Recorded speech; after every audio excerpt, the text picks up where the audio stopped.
बढ़ेंगे आगे और अब बात करेंगे चालबाज चीन की, जो कि एक बार फिर से एक नई चालबाजी के साथ सामने आने वाला है। आपको बता दें कि भारत और चीन के बीच जो एलएसी का मामला है वो सुलझ ही रहा था और इस बीच एक बार फिर से पुनीता देखिए, चीनी सरकार का जो लालची रवैया है, जो लालच है, वो उसने एक बार फिर से दिखा दिया है। बिल्कुल, लालची रवैया एक बार फिर से सामने आया है। दरअसल चीन ने अब लद्दाख के कई इलाकों पर अपना दावा ठोक दिया है। हालांकि अब इसे लेकर विदेश मंत्रालय ने कड़ी फटकार भी चीन को लगाई है। लेकिन आखिर चीन क्या हिमाकत कर रहा है, क्या कौन से ऐसे इलाके हैं लद्दाख की जिसे लेकर वो दावा ठोकता हुआ नजर आ रहा है, आपको रिपोर्ट के जरिए दिखाते हैं।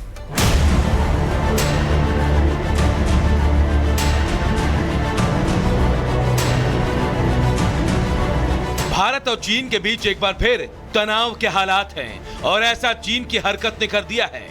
भारत और चीन पहले ही एलएसी पर अपने विवाद को सुलझाने की कोशिश कर रहे थे, लेकिन एक बार फिर चीन ने ऐसा कदम उठाया कि मामला बिगड़ सकता है, क्योंकि लद्दाख के कुछ हिस्सों को चीन ने अपना बताते हुए जो कदम उठाया है उस पर विदेश मंत्रालय ने कड़ी फटकार लगाई है।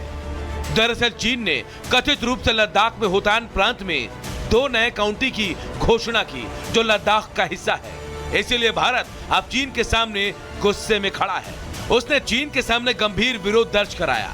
भारत के विदेश मंत्रालय के प्रवक्ता की तरफ से यह जानकारी दी गई, जिसमें उन्होंने बताया कि हमने चीन के होतान प्रांत में 2 नए काउंटी की स्थापना से संबंधित घोषणा देखी। इन तथाकथित काउंटियों के अधिकार क्षेत्र के हिस्से भारत के केंद्र शासित प्रदेश लद्दाख में आते हैं। नए देशों के निर्माण से न तो इस क्षेत्र पर हमारी संप्रभुता के बारे में भारत की दीर्घकालिक और सुसंगत स्थिति पर कोई असर पड़ेगा और न ही चीन के अवैध और जबरन कब्जे को वैधता मिलेगी। हमने कूटनीतिक चैनलों के माध्यम से चीनी पक्ष के सामने गंभीर विरोध दर्ज कराया है। भारतीय रक्षा विशेषज्ञों का कहना है कि चीन की यह पुरानी चाल है, ये उसका माइंड गेम है, लेकिन हिंदुस्तान इस मसले पर चुप नहीं बैठेगा। चीन अंतर्राष्ट्रीय समझौते का उल्लंघन कर रहा है। ये चीन की एक पुरानी चाल है और ये चाल जो है चीन बड़े सालों से खेलता आया है अपने जितने भी उसके पड़ोसी देश हैं उन सब के साथ। पहले उसके 22 देशों के साथ ही टेरिटरी डिस्प्यूट चलते थे और हिंदुस्तान के साथ जो हमारा है वो तो बड़ा पुराना है। एक तरह से भारत और चाइना के बीच में जो डिस्प्यूट्स हैं उसको बढ़ा रहा है। एट द सेम टाइम हमें कुछ पुशबैक भी करना होगा चाइना को, और वो हम कर रहे हैं। स्ट्रांगली इस स्टेटमेंट का काउंटर कर रहे हैं जो डेवलपमेंट चाइना कर रहा है। दरअसल चीन का असली चेहरा यही है। एक तरफ तो वो अपने दोस्ती की बात करेगा तो दूसरी तरफ वो आपको खंजर मारने की कोशिश भी करेगा। ये कोशिश भी कुछ ऐसी ही दिखाई दे रही है। चीन की तरफ से इतना ही नहीं, भारत के खिलाफ वो कई और कार्यक्रमों को चला रहा है। Bureau report, Republic Bharat. तो नई चालबाजी के साथ चीन आगे तो आया, लेकिन अब भारत के विदेश मंत्रालय कड़ी ने फटकार लगाते हुए उसकी जो प्लान है उसे नेस्तनाबूद कर दिया है। अब आपको बता देते कुछ डिटेल्स। आखिर दुनिया का सबसे बड़ा जो बांध है उस पर क्यों दावा ठोक रहा है चीन, और चीन की जो तैयारी है वो क्या है। यालुंग सांगपो नदी ब्रह्मपुत्र 2900 किलोमीटर की दूरी है। इसके अलावा तिब्बत के पठार में भी सांगपो 2057 किलोमीटर की जो दूरी है, इस पर भी दावा ठोकता हुआ चीन नजर आ रहा है। अरुणाचल से भारत में प्रवेश करने की कोशिश, भारत से बांग्लादेश में प्रवेश की कोशिश, इसके अलावा बंगाल की खाड़ी में भी समाती है। ये बता दें आपको, यालुंग सांगपो पर पहले से कई बांध हैं और इसी पर नजर दरअसल चीन की है, चालबाज चीन की है। मेडांग काउंटी बांध जो कि 7000 मेगावाट सालाना 300 अरब यूनिट बिजली देता है, इस पर भी नजर है।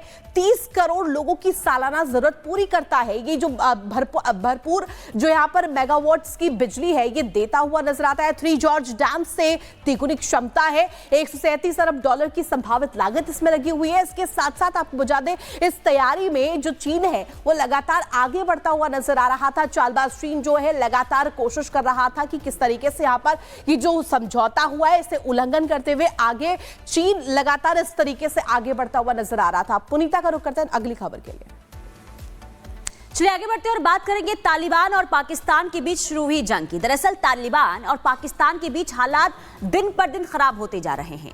शुरुआत पाकिस्तान ने की थी और खत्म तालिबान पाकिस्तान पर कब्जे के साथ करना चाहता है। तभी तो तालिबान ने एक एक करके पाकिस्तान की कई चौकियों पर कब्जा कर लिया है। तो वहीं अपनी हरकत से मजबूर पाकिस्तान तालिबान पर रात के अंधेरे पर लगातार हमले भी कर रहा है। रिपोर्ट देखिए।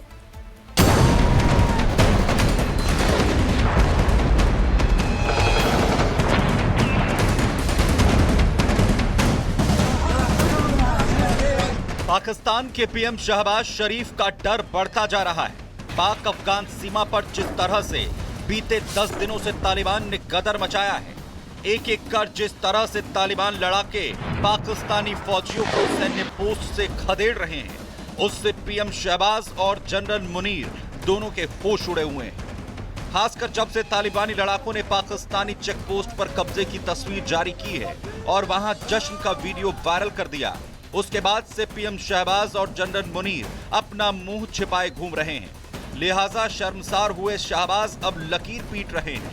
वो तालिबान से हारे फिसड्डी पाक फौजियों के दम पर तालिबान को कुचलने का दावा ठोक रहे हैं। बहरहाल that is thing of the past. आज ही चैलेंज है, आज इसने दोबारा सर उठाया है, तो इसका सर कुचले बगैर हम अपना आगे नहीं बढ़ सकते। कहते हैं जब दिल में डर ने कब्जा जमा लिया हो तो डरा हुआ इंसान ही सबसे पहले दुश्मन पर हमले की बात करता है। कुछ यही हाल पाकिस्तान के पीएम शहबाज शरीफ का भी है। उन्होंने तालिबान को सिर्फ कुचलने की ही बात नहीं की। शहबाज ने तालिबान को राक्षस बताते हुए पाकिस्तान के बिखरे हुए राजनीतिक दलों और सेना से एकजुट होने की अपील कर दी और कहा कि देश के भविष्य को सुरक्षित करने के लिए सभी को एकजुट होना होगा।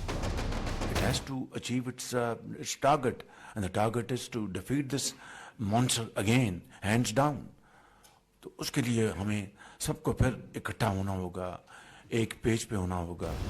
अब शहबाज को ये कौन समझाए कि जिस तालिबानी लड़ाकों को वो कीदड़ भभकी दे रहे हैं, वो उनके ही पाले हुए सपोले हैं, जो अब उल्टा उन्हें ही डसने को तैयार बैठे हैं। तालिबान ने पाकिस्तान पर अटैक कर दिया तो पाकिस्तान तजाकिस्तान के पास गया कि मेरी मदद करो, यानी कि मतलब के लिए गधे को बाप बना रहा है। मगर अब स्थिति पाकिस्तान की ये है कि खैबर पख्तूनख्वा में तालिबान ने कब्जा कर लिया उसकी 50-20 चौकियों के ऊपर। शहबाज शरीफ कहते हैं कि हम तालिबान को कुचल देंगे, उस तालिबान को जिसके सामने अमेरिका दुम दबाकर और अपने हथियार छोड़कर भाग गया था। बहरहाल दुनिया जानती है कि आतंकियों को दूध पिलाने वाला पाकिस्तान अब अपने ही बिछाए जाल में बुरी तरह से फंस रहा है।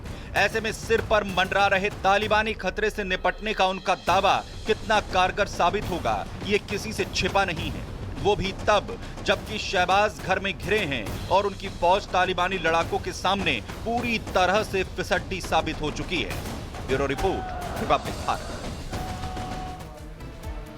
और चलिए अब बढ़ेंगे आगे और अब बात कजाकिस्तान की करते हैं, जहां बर्फीले तूफान की वजह से इस तरीके का मंजर खड़ा हो गया है कि वहां पर देखिए 100 जो गाड़ियां हैं वो इस बर्फीले तूफान की चपेट में पुनीता आ गई हैं और उनकी टक्कर हो गई। तस्वीरें आप दिखा रहे दर्शकों को, देखिए 100 से ज्यादा ये गाड़ियां हैं जिनकी टक्कर हो गई है।